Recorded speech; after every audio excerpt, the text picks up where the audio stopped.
লক্ষ্মী মোৰ প্ৰতি এনে ঘৃণনীয় কাৰ্যত কিয় লিপ্ত হ'ল পিতা? মইতো লক্ষ্মীৰ কোনো দোষ কৰা নাই। আৰু পিতা স্বয়ং বিষ্ণুৱে লক্ষ্মীৰ এনে কুকাৰ্য কিদৰে কৰিলে সমৰ্থন? নহয় আই, এই বিষয়ে বিষ্ণুৱে একো গমকেই নাপায়। আমি তিনিও মিলি মহাপ্ৰলয়ৰ বিষয়ে আলোচনা কৰি আছিলো। এই কথা গম পাই বিষ্ণু লক্ষ্মীৰ ওচৰলৈ গৈছে আই। লক্ষ্মী মোৰ লগত যি ঘৃণনীয় কাৰ্যত লিপ্ত হ'ল, মই কিন্তু মনে মনে নাথাকিম পিতা।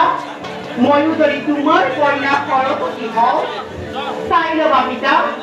লক্ষ্মী আয়ে বোকাত ব্ৰহ্মশীৰ মূৰত নিক্ষেপ কৰিছে, মই পুনৰ লক্ষ্মী বুকুলৈ উভতাই পঠাম।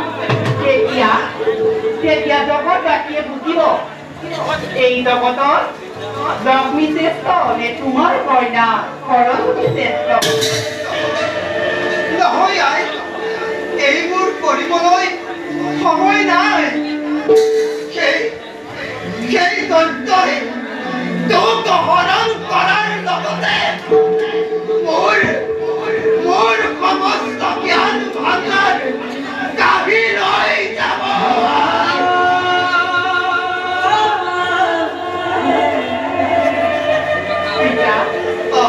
ইয়াৰ বাবে তুমি চিন্তা নকৰিবা পিতা, মই মোৰ ব্যৱস্থা নিজেই কৰি ল'ম পিতা। তেন্তে মই আহিলো আই।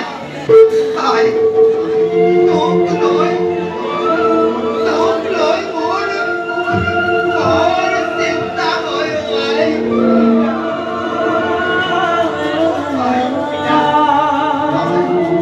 তই সাৱধানে থাকিবি আই। সেই ঘোঁৰাৰ মুখীয়া দৈত্য দেখি